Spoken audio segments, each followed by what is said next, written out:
पूर्व मंत्री कैप्टन अजय सिंह यादव का बड़ा बयान। भाजपा आतंकवाद को बढ़ावा देकर करना चाहती है ध्रुवीकरण की राजनीति। भाजपा हिंदुओं को नहीं बचाना चाहती है अपनी सत्ता को। एम्स के सवाल पर कहा, इस योजना में रेवाड़ी के माजरा में नहीं बनेगा एम्स। भाजपा आतंकवाद को बढ़ावा देकर ध्रुवीकरण की राजनीति करना चाहती है, जिसका साक्षात उदाहरण है उदयपुर में कन्हैया लाल के हत्यारों का, गुलाबचंद कटारिया के साथ और जम्मू में मारे गए आतंकवादी के साथ गृह मंत्री अमित शाह का फोटो होना। यह कहना है पूर्व मंत्री कैप्टन अजय सिंह यादव का, जो रेवाड़ी में अपने निवास पर पत्रकारों से बात कर रहे थे। कैप्टन ने भाजपा पर निशाना साधते हुए कहा कि भाजपा हिंदुओं को नहीं अपनी सत्ता बचाना चाहती है। उन्होंने एम्स के सवाल पर कहा कि 1.5 वर्ष पूर्व रेवाड़ी में माजरा में बनने वाले एम्स के लिए लोगों ने अपनी जमीन सरकार को दी थी, लेकिन आज तक उनकी रजिस्ट्रियां नहीं हो पाई। उन्होंने दावे से कहा कि इस इलाके के 2 दिग्गज नेताओं राव इंद्रजीत सिंह और भूपेंद्र यादव अभी तक एम्स के काम शुरू नहीं करवा पाए, जो बड़े शर्म की बात है। और अब यह एम्स इस योजना में बनने वाला भी नहीं। कैप्टन ने कहा कि अग्निपथ योजना से न तो युवाओं का भला होने वाला है और न ही सेना व देश का। इस योजना से सेना कमजोर होगी। अगर सेना कमजोर होती है तो देश का कमजोर होना भी तय है। इसलिए इस योजना को तुरंत प्रभाव से वापस लेना चाहिए। उन्होंने नगर परिषद में बनी प्रॉपर्टी आईडी में भारी गड़बड़ी के सवाल पर कहा कि दोषी अधिकारियों के खिलाफ सख्त कार्रवाई होनी चाहिए। नगर परिषद में भारी भ्रष्टाचार के चलते अधिकारी नौकरी छोड़कर जा रहे हैं या लंबी छुट्टी लेकर। रेवाड़ी से राजकुमार के साथ भानु शर्मा की रिपोर्ट। क्या कहना चाहेंगे आज के स्पीच में? देखिए, आज हमने आपको इसलिए बुलाया है, एक तो ये जो भाजपा का जो एजेंडा है वो यह है कि देश में भाईचारा बिगाड़ना, और इनका मकसद ये है कि हिंदू धर्म को बचाना नहीं है, बल्कि अपनी जो सत्ता है उसको बचाने में लगे हुए हैं कि देश में ध्रुवीकरण हो जाए। अभी आपने देखा होगा, उदयपुर के अंदर एक आतंकवादी ने एक टेलर की जो है कन्हैया लाल की का गर्दन काट दी।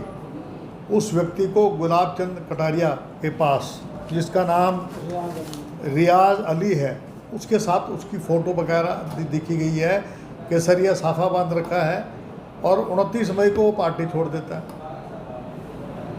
तो आप मुझे बताइए कि उसको कौन ट्रेनिंग दे रहा है? जम्मू कश्मीर में जो आतंकवादी हैं अभी पकड़े गए पिछले दिनों, जो मारा गया, वो अमित शाह के साथ खड़ा हुआ है।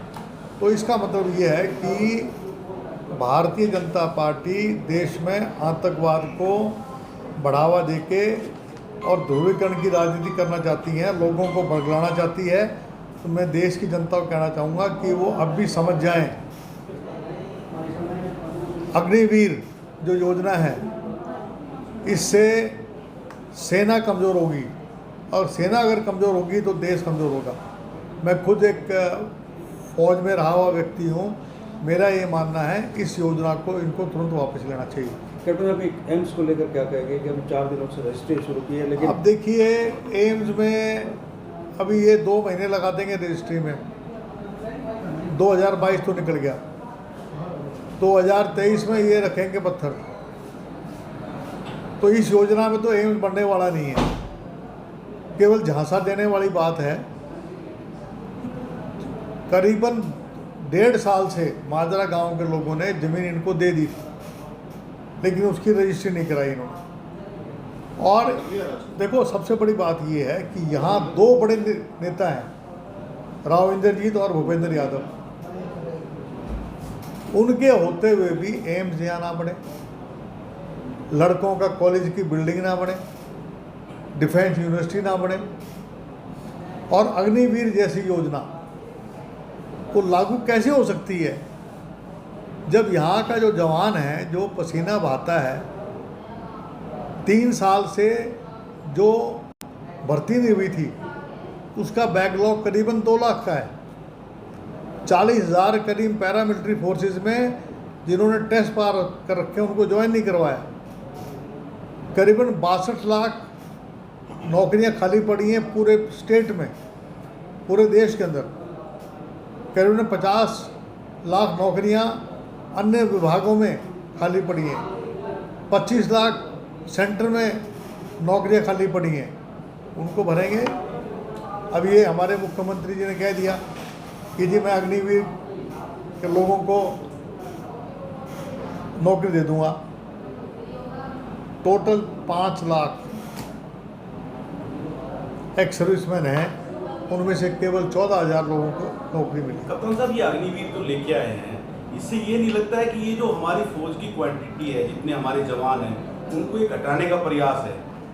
देखिए ऐसा है, मैंने आपको पिछले दिन ही बताया था कि 180 दिन तो इनकी छुट्टी, 30 दिन छुट्टी मिलती है हर साल।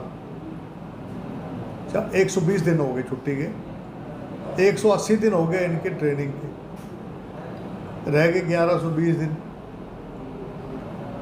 1120 दिन में फ़र्ज करो जो टैंक मैं चलाता हूँ, जो मैंने चलाया, उसकी ट्रेनिंग के लिए भी 1 साल का कोर्स होता है, ऑटो कोर्स। इनका 6 महीने का लगा लो, 6 महीने और निकाल दो। जब तक वो ड्राइविंग सीखेगा, जब तक वो तोप चलाना सीखेगा, जब तक वो आर्टिलरी की तोप चलाना सीखेगा, उसका समझ आ जाएगा बाहर जाने का। अब आप बताओ कि वो सीने पे गोली वो खाएगा जिसको ये रहेगा कि पीछे मेरी पेंशन, मेरी जो है, जो मेरी वीरांगनाएँ, जो हमारे देश की वीरांगनाएँ, उनकी अगर उनको पेंशन नहीं मिलेगी तो जवान कैसे लड़ेगा? तो लगता है सरकार कहीं ना कहीं लॉलीपॉप दे रही है युवाओं को। लॉलीपॉप नहीं दे रही है, ये देश को, सेना को कमज़ोर कर रही है। चीन हमारी सरहद में आके बैठ गया है और आप ठेका प्रथा फौज में लेके आ रहे हो। इससे ज़्यादा शर्मनाक बात नहीं हो सकती है। मेरी उनसे दरखास्त है। पूरा उनका जो डाटा उड़ चुका है, अब वो लोग दोबारा से प्रॉपर्टी आईडी बनवा रहे, तो लोगों में काफ़ी विरोध है। मैं यही तो बता रहा हूँ कि जब पहले प्रॉपर्टी आईडी किसने बनाई थी, क्यों बनाई थी, उसकी इंक्वायरी क्यों नहीं करते? इंक्वायरी करो, जो दोषी हैं उनके खिलाफ कार्रवाई करो। कार्रवाई क्यों नहीं करते? और ये छुट्टी क्यों भाग रहे हैं, नौकरी छोड़ के क्यों भाग रहे हैं? क्योंकि इनको पता है आगे पेंशन नहीं मिलने वाली। कितना घोटाला कर रखा है। तो लगता है कि सीधा सीधा भ्रष्टाचार का मामला है, भारी भ्रष्टाचार। अब ये सारे पार्षद कहते हैं भाई तुम चुप रहो, सारा काम होता रहेगा, हमें अपना कमाने दो, ये काम। इसके जैन के 1 मिनट